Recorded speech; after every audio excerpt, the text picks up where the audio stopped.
परमपिता परमात्मा और उनकी सभी पवित्र आत्माओं को नमस्कार। परमात्मा एक है, उसका रूप, उसका नाम भी एक है, परंतु जिस तरह एक परमात्मा को उसके अनेक गुणों के कारण अनेक नामों से याद किया जाता है, उसी तरह उसकी नाम रूपी शक्ति को भी अनेक नामों के साथ पुकारा जाता है। उस सच्चे नाम को ही राम नाम, शब्द, सच्चा शब्द, अनहद शब्द, नाद, अनहद नाद, बानी, सच्ची बानी, अनंत बानी, धुर की बानी, हरि की बानी, हरि कीर्तन, अखंड कीर्तन, अजपा जाप, अमृत आदि कहा जाता है। नाम को राम नाम कहा जाता है क्योंकि वह सृष्टि के कण कण में रमा हुआ है।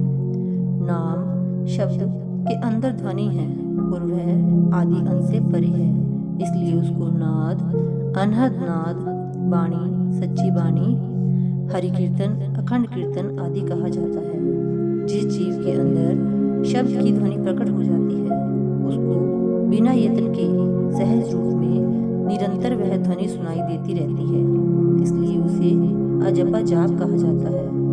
सूरत को नाम में अभेद करने से अमर जीवन प्राप्त हो जाता है, इसलिए इसे अमृत कहा गया है। भाव यह है कि नाम रूपी एक ही शक्ति को अनेक नामों के साथ पुकारा जाता है। नाम को परमेश्वर का रूप, परमेश्वर की तरह सर्वव्यापक, सृजनहार और मुक्तिदाता कहा गया है। ये सब गुण परमेश्वर के शब्द और उसकी वाणी में भी दर्शाए गए हैं। संत महात्मा युगों युगों से परमात्मा के सच्चे शब्द और उसकी सच्ची वाणी की महिमा करते आ रहे हैं। शब्द की महिमा करते हुए गुरु साईं फरमाते हैं कि परमेश्वर शब्द स्वरूप है और शब्द परमेश्वर का रूप है। संपूर्ण सृष्टि का सृजन शब्द द्वारा हुआ है और परमेश्वर की तरह ही शब्द सर्वव्यापक है और सृष्टि में जो कुछ होता है शब्द द्वारा होता है। परमात्मा का हुक्म, नाम या शब्द परमात्मा का रूप है। वह हुक्म, नाम सर्वव्यापक है।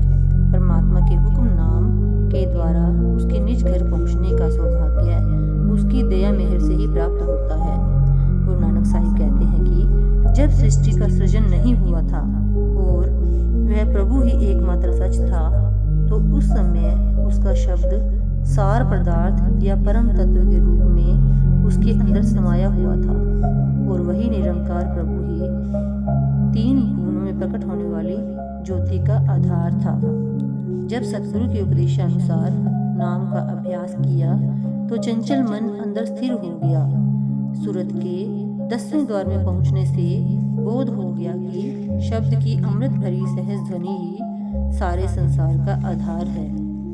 जो जीव सतगुरु के उपदेशानुसार लिव सच्चे शब्द से जोड़ लेते हैं, उनके अंदर आत्मा के स्वामी परमात्मा का प्रकाश प्रकट हो जाता है और वे सचखंड के सहज सुख के अधिकारी बन जाते हैं। गुरु साहिबान ने नाम और शब्द पद परमात्मा की सृजनात्मक और मुक्तिदायिनी शक्ति के लिए प्रयोग किए।